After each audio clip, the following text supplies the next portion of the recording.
United States President Donald Trump stunned Ukraine and European allies last week when he announced that he had called Russian President Vladimir Putin, long ostracized by the West, to discuss ending the war without consulting them.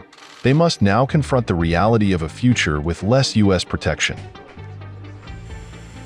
The U.S. decision has sparked a realization among European nations that they will have to do more to ensure Ukraine's security. European leaders held emergency talks in Paris on February 18th, calling for higher spending to ramp up the continent's defense capabilities, but remaining split on the idea of deploying peacekeepers to Ukraine to back up any peace deal. The leaders agreed that it would be dangerous to conclude a ceasefire in Ukraine without a peace agreement at the same time, and that they were ready to provide security guarantees to Ukraine, depending on the level of American support, a European official said. "We agree with President Trump on a peace-through-strength approach," the official said, speaking on condition of anonymity. British Prime Minister Keir Starmer, who before the meeting had said he was willing to send peacekeeping troops to Ukraine, said on Monday that there must be a U.S. security commitment for European countries to put boots on the ground. He said it was too early to say how many British troops he would be willing to deploy.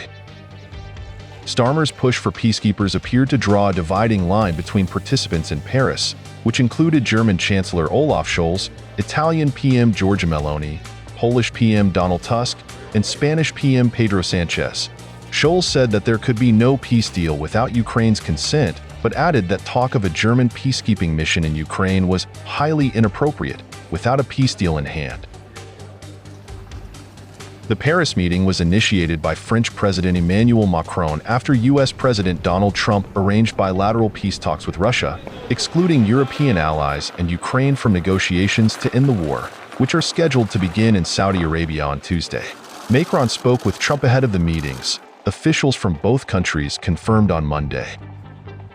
Ukrainian President Volodymyr Zelensky also said he had a long conversation with Macron on security guarantees. "We share a common vision. Security guarantees must be robust and reliable. Any other decision without such guarantees, such as a fragile ceasefire, would only serve as another deception by Russia and a prelude to a new Russian war against Ukraine or other European nations," said Zelensky. A peacekeeping force would not only raise the risk of direct confrontation with Russia, which launched its full-scale invasion of Ukraine in 2022, but also stretch European armies, whose arsenals have been depleted by supplying Ukraine and decades of relative peace.